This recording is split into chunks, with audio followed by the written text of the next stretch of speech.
the extraordinary.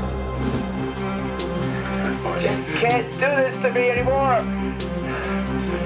Stop it! The extraordinary is the researched and documented work of this Harvard professor and Pulitzer Prize winner that has rocked the scientific community. Real-life stories of alien abduction. My first thought was, they're here, they're here. 3.5 to 4.5 feet tall. Long-limbed, big heads, insect-like looking. Good evening. I'm Warwick Moss. For centuries, people have been telling fantastic stories of close encounters and abduction by aliens from outer space. Many have turned into books, even Hollywood movies. UFO stories sell newspapers and magazines. Few, if any, have attracted serious attention from the scientific community. But that may be about to change. A new bestseller in the United States, simply called Abduction, is written by a man named John Mack, a Harvard professor, psychiatrist, and Pulitzer Prize winner.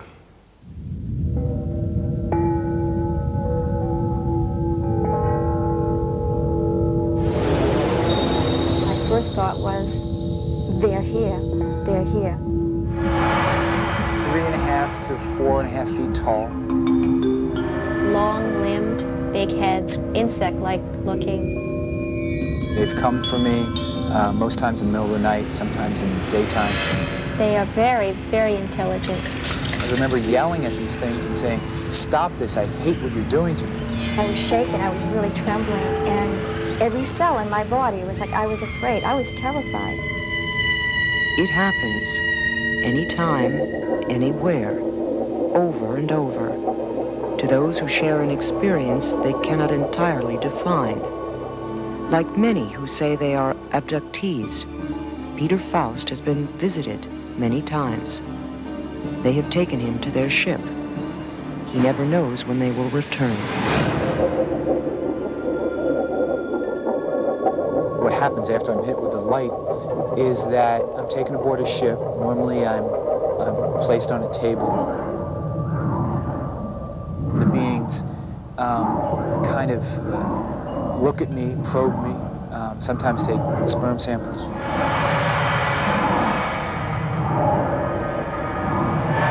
Look in my eyes, my ears, that type of thing. And then after that, I'm usually taken into another room, and I'm literally shown events of the Earth. They've showed me future, what seems to me to be future cataclysmic events that where the Earth is headed. They came for a woman we will call Susan. Her children have seen them too. Like many of the others, she is afraid to talk openly about what has happened to her. The next thing I remember is being in the air, going up, away from the highway, just sort of floating. I have the feeling of two beings beside me, but I cannot see them, and going into a ship. And then I was examined. They did some sort of procedure. On my left side, it's sketchy memories. It's almost as though time is cut, and I don't have a continuous memory. It's very disjointed, and it's very disturbing.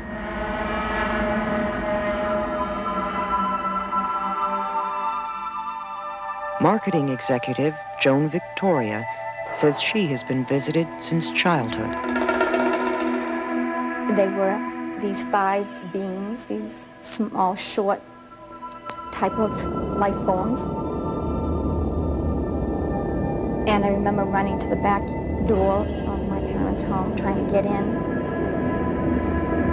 And I remember being taken up and feeling very, very compacted, and then being in the dark, and then seeing a really fine beam of light and realizing I was traveling toward that beam.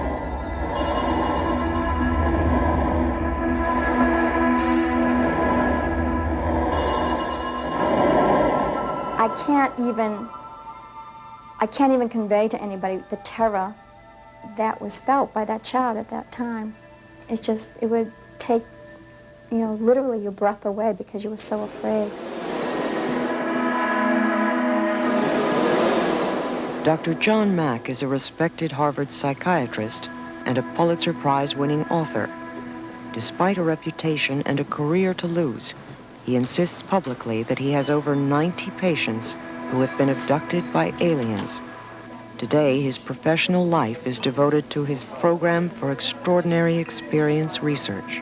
Clinically, I judge them to be speaking authentically, not getting this from some other source, not displacing from some trauma. It is what it is. And I say that, and I ask my critics, find the beginning of an explanation that accounts for this entire phenomenon. And then there's silence.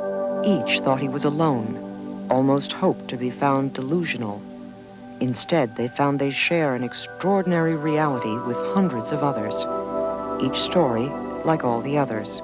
I mean, you put me through psychological testing to rule out delusions, to rule out sexual abuse or child abuse or any psychosis or neurosis that the normal psychiatric community would say were the reasons for these memories. Yes, actually, you came out healthier than the average of the population, I want you to know. One of the most convincing facts to Dr. Mack is that so many tell the same story. Many have conscious memories of their abductions. Some remember only fragments. But in hypnotic regression sessions with Dr. Mack, memories become very real. You can't do this to me. I want to say no, you can't do this to me. Just can't do this to me anymore. Stop it! In this tape made 2 years ago by Canada's CBC television, Peter hears one of his own regression sessions for the first time. Just do this anytime you want. Oh.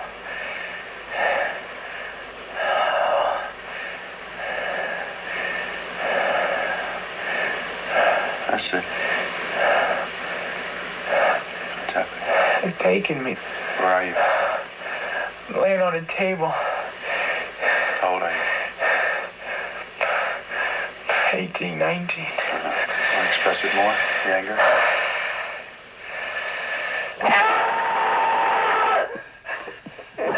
It's a trauma on 4 levels. It's a trauma because the thing itself is so traumatic, to be helpless, to be taken against your will and subjected to these intrusive rape-like procedures.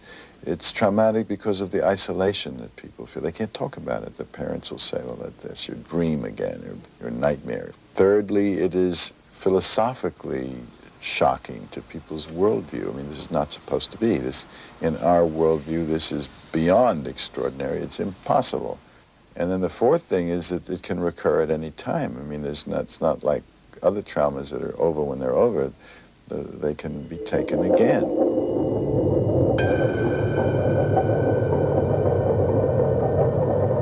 It was clear from the beginning that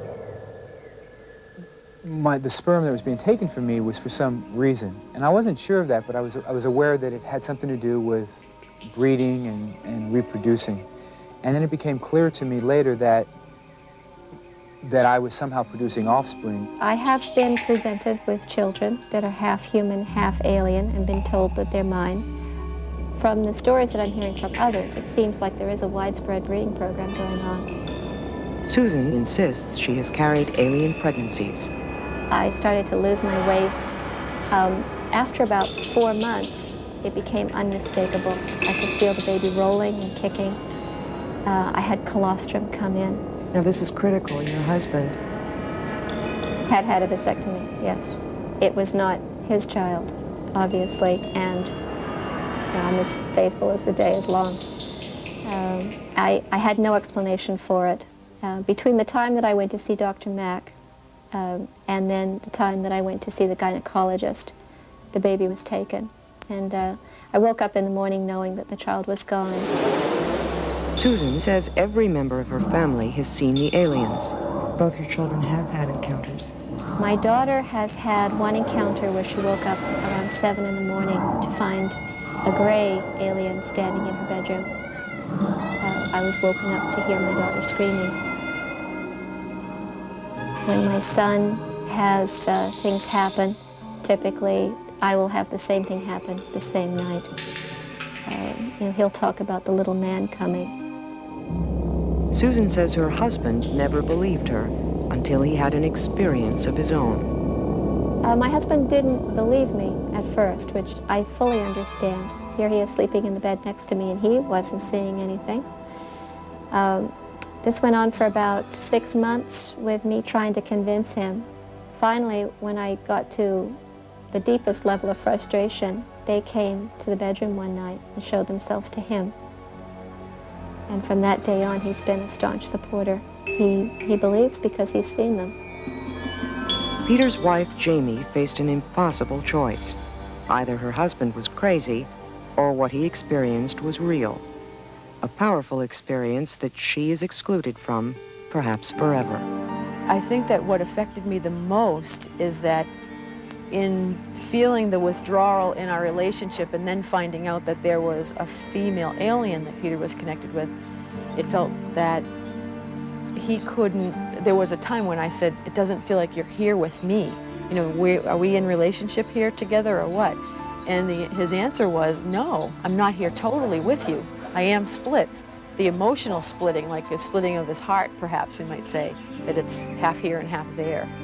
So that the full longing of connection with me wouldn't be possible. And that was really upsetting. I feel a split very often between here and my commitment to my life here. And that includes Jamie, that includes my profession, that includes my friends and family and everything that I know and am working towards here on Earth.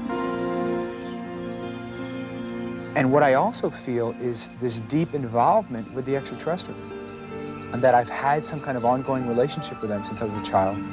It appears that there's going to be some future event that I'm going to be involved in, at least that's the feeling I have, and that when that time comes, I don't know what's going to happen. So it's a constant conflict in my marriage, in my profession, in my life, just in my everyday existence.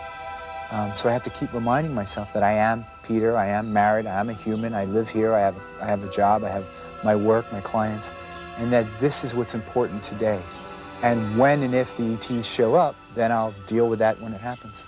It's my honest feeling that this is a spiritual awakening, a growth process. I think the time has come where they're trying to contact us. Some intelligence is entering into our world that we do not control, that is not simply a projection of the human mind, and that intelligence has a purpose of some sort.